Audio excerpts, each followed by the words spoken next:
होगा, संग न चले को तेरे, क्या शोभत गफलत के मारे। जाग जाग मन मेरे, यह धन धाम कुटुंब कबीला, सब स्वार्थ के चेरे। यह धन धाम कुटुंब कबीला, सब स्वार्थ के चेरे। अपने अपने सुख के साथी, अपने अपने सुख के साथी, हेरन को सुख तेरे, क्या सोबत गफलत के मारे। जाग जाग मन मेरे, तन मन सुख है ना सुख तेरा, आत्म सुख निज तेरे। तन मन सुख है ना सुख तेरे, आत्म सुख निज तेरे। तो तन मन सुख निज को जानो, तू तन मन सुख निज को जानो। भयो काल को तेरे, क्या शोभत गफलत के मारे। जाग जाग मन मेरे, दिल पर खेत प्रीति कर गुरु से, कर सत्संग सवेरे। दिल पर खेत प्रीति कर गुरु से, कर सत्संग सवेरे। या विधि भव पंथा कट जइयै, या विधि भव पंथा कट जइयै। मैं कहत हित हेरे, क्या शोभत गफलत के मारे। जाग जाग मन मेरे, जाग जाग मन मेरे। श्री सद्गुरु महाराज की जय, श्री सद्गुरु महाराज की जय। अब हमारे बीच बाबा बच्चे पधारे हैं, बैठे हुए हैं। इनसे ही, इनका ही मुखारबिंद से हम लोग अमृतमयी वचन को पान करेंगे और जीवन में उतारेंगे तो बहुत लाभ मिलेगी। लेकिन इससे पहले शांति शांति बनाकर ही रखें, तब सुनने में आनंद मिलेगी। श्री सद्गुरु महाराज की जय। सिर पर राखिए, चलिए आज्ञा मान।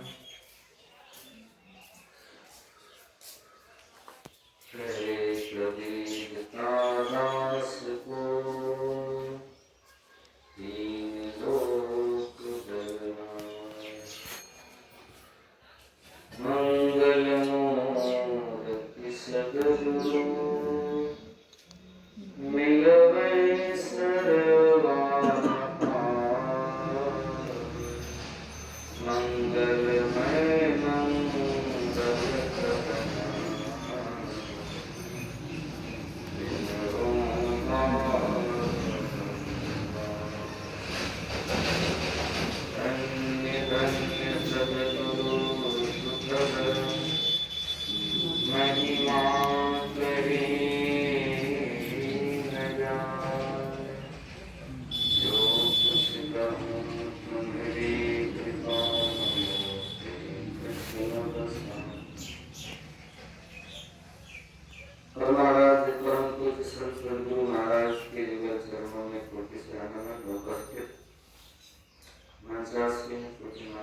उपस्थित सज्जनों तथा देवियों,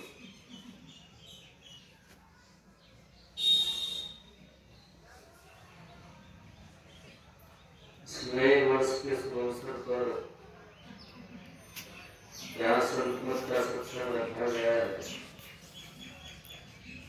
नए वर्ष की सबसे पहले मैं आप सभी को शुभकामनाएं देता हूँ कि आपका जीवन इसी तरह सत्संग ध्यान में हो, आनंदमय कल्याणमय।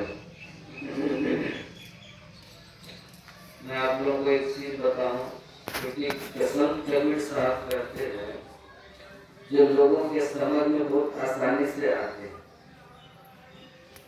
संत कबीर साहब कहते हैं संतों के संतान होने के नाते मैं वही बात कहूंगा जो आपको समझ में आ जाए।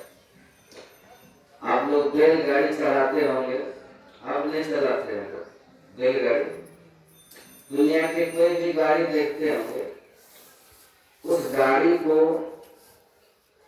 एक जगह से दूसरे जगह ले जाने वाला चीज उसका चक्का होता है। चक्का नाचती है तभी गाड़ी यात्रा करती है।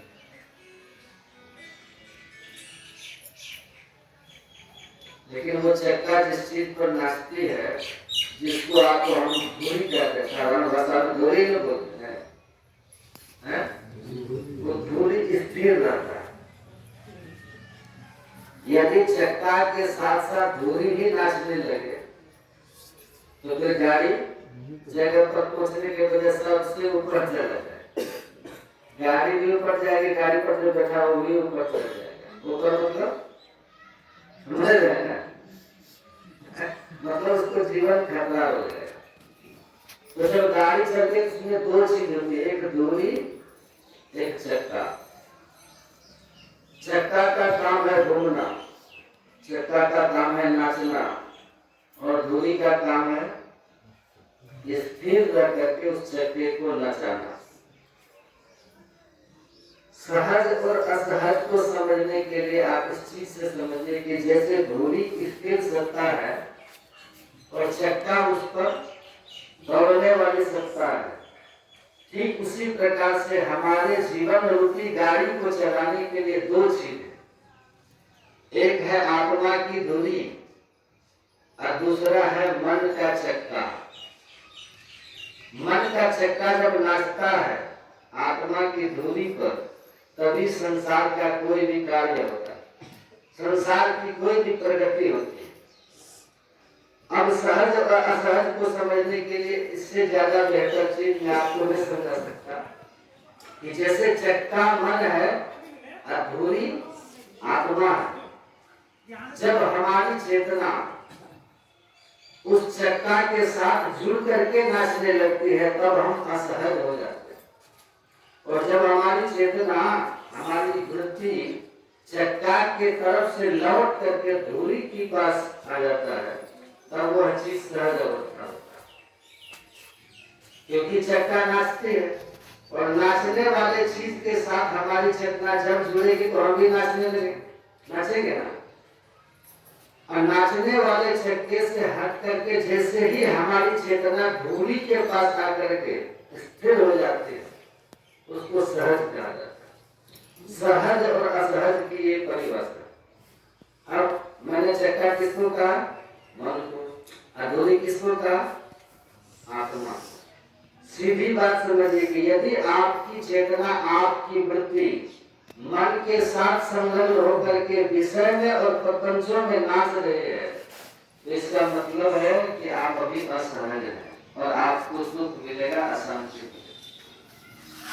यदि आपकी चेतना, आपकी वृत्ति चक्का अर्थात उस मन के घुमाव से, मन के प्रपंचों से हट करके, बहिर्मुखी वृत्ति से हट करके अंतर्मुखी होकर के जैसे ही आत्मा में आपकी चेतना अवस्थित होगी, उस अवस्था का नाम है सहज अवस्था।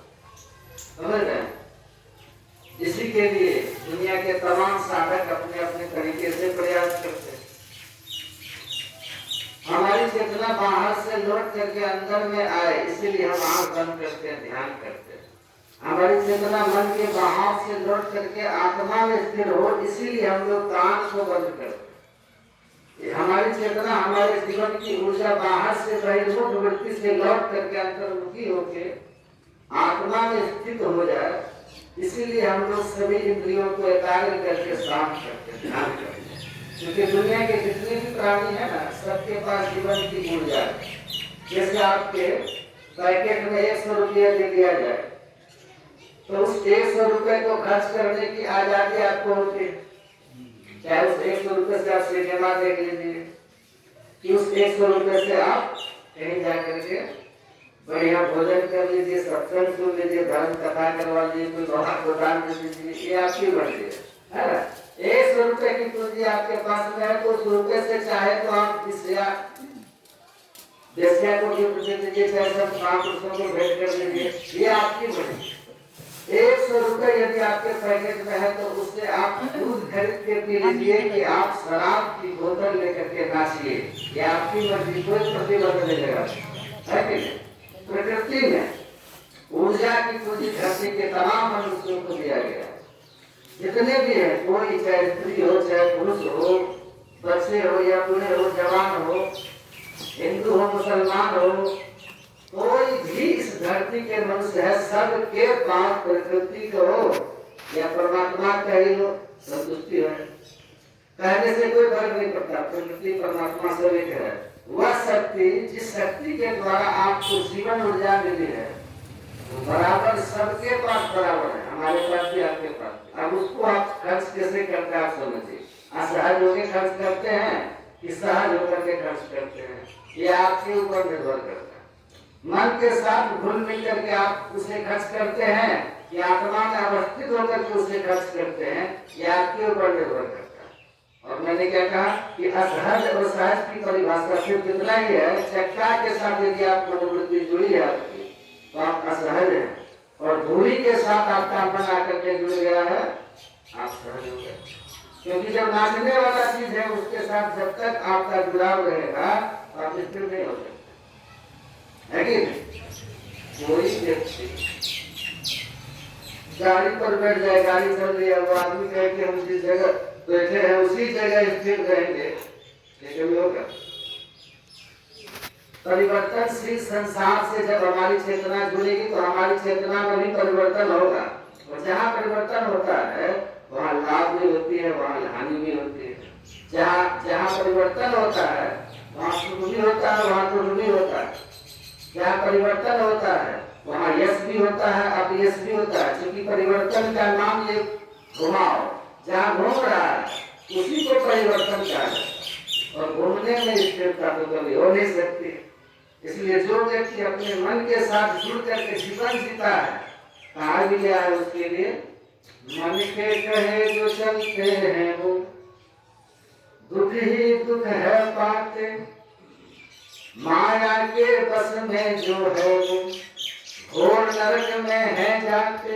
जो मन के अधीन जी रहा है, चक्का के साथ जी रहा है, मन के कहे जो चलते हैं वो दुख ही दुख है पाते, माया के बस में जो है वो घोर नरक में है जाते। अब भी राम सुन ले नहीं तो पड़ेगा काल है दौड़ा दौड़ा जाए, समय का घोड़ा राम नाम सो क्यों ने बंदे, क्यों नाम खुला दौड़ा जाए।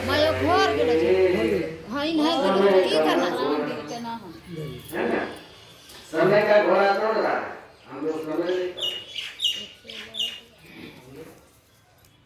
दौड़ा जाए रे समय का घोड़ा, जिसको हमने चक्का और डोरी से परिभाषित किया। दुनिया के तमाम संतों ने डोरी को ही नाम कहा, ईश्वर का, और उस चक्का को ही माया का। जो नाचने वाला उसका नाम माया है, जो बदलने वाला है उसका नाम माया है, जो परिवर्तनशील है उसी का नाम माया है, और जो स्थिर सत्ता है उसी का नाम राम है, ईश्वर है, परमात्मा। जो धूल है उसी का नाम राम है, जो कभी बदलने वाला नहीं है उसी का नाम राम है। इसलिए सभी संतों ने बताया कि माया की चपेट से छूट करके राम के शरण में आ जाओ तो तुम्हारा कल्याण हो जाएगा। अर्थात चक्का से मुक्ति पा करके धूली के शरण में आ जाओ तो तुम्हारा कल्याण होगा। अर्थात असहजता से मुक्त होकर के उन सहजता की शरणागति में आ जाओ तभी तुम्हारा कल्याण होगा। संत कबीर साहब यही कहते हैं कि सहज ध्यान रहो, सहज ध्यान रहो। सहज में आकर के ध्यान कीजिए। मन के साथ मिलकर के यदि आप ध्यान करेंगे तो आपका क्रिया होगी।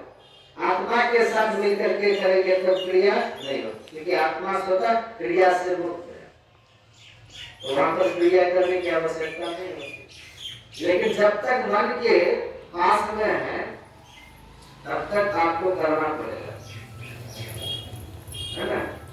बात समझ में आ रही? कुछ लोग संत कबीर साहब के एक पंक्ति को बोल करके ध्यान करने से बचना चाहते हैं। एक बात ये भी ध्यान रखिए कि आपको सहज होने के लिए असहज भी होना पड़ेगा कुछ देर के लिए। संसार का कोई भी कार्य असहज हुए बगैर हो जाए। संसार का जो भी कार्य होगा वो असहज ही होगा, क्योंकि संसार असहज है, नाचने वाला है ना। तो जब तक उसके साथ हम जुड़े हैं तो मन को तो उससे जोड़ना पड़ेगा ना। संसार का कोई भी कार्य असहज होने पर ही होगा, और सहज होने के लिए भी कुछ देर आपको असहज होना पड़ता है। इसलिए कहते हैं सत्संग कर रहे हैं तो असहज हो गए, ध्यान कर रहे हैं असहज हो गए, क्योंकि असहज से मुक्त होने के लिए थोड़ी देर आपको असहजता का ही सहारा लेना पड़ता है। जैसे कोई व्यक्ति नदी में डूब